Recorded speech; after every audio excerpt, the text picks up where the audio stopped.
Aghast with tainted leaders, Israel's history has handcuffed by corruption and graft. Corruption is a legitimate problem in Israeli politics, and many investigations have taken place into allegations of influence peddling and bribery. And so has happened in the case of the country's serving Prime Minister Benjamin Netanyahu, who was indicted for corruption in 3 cases in November of last year. In a series of scandals, Netanyahu has been charged with fraud, breach of trust, and accepting bribes. According to the indictment, Netanyahu received lavish gifts from billionaire friends and exchanged regulatory favors with media moguls for more agreeable coverage of himself and his family. The criminal charges against Netanyahu in investigations are listed as cases 1000, 2000, and 4000.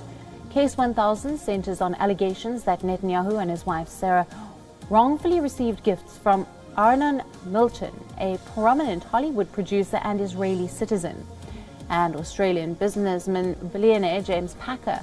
Now, those gifts allegedly included champagne and cigars, which were worth approximately $198,000. Netanyahu acted for the benefit of Milchan as a part of his official roles between 2011 and 2016, leading to charges of fraud and breach of trust. Case 2000 alleges that Netanyahu negotiated a deal with Arnon Moses, the owner of Israel's best-selling daily newspaper, Yediat Ahronoth, for better coverage.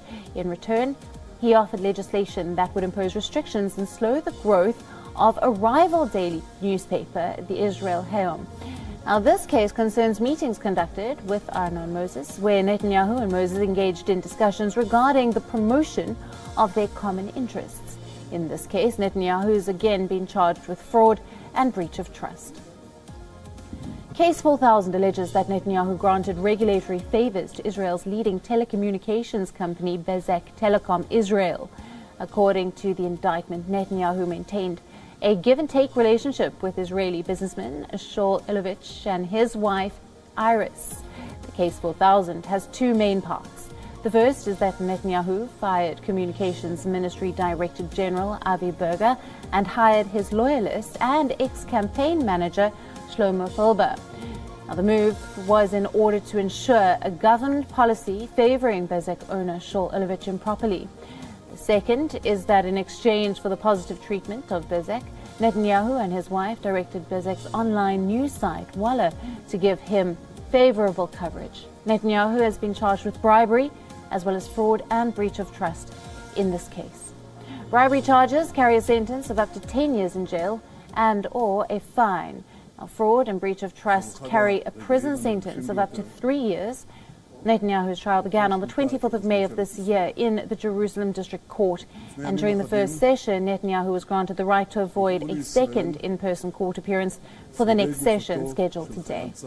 Despite evidences of him acting against the interest of the public, Netanyahu has been denying any wrongdoing and in fact painted the accusations as a media-orchestrated witch hunt by a biased law enforcement system.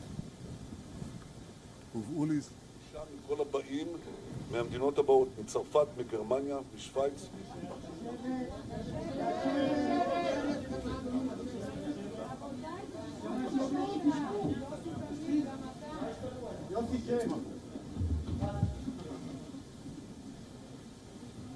למשל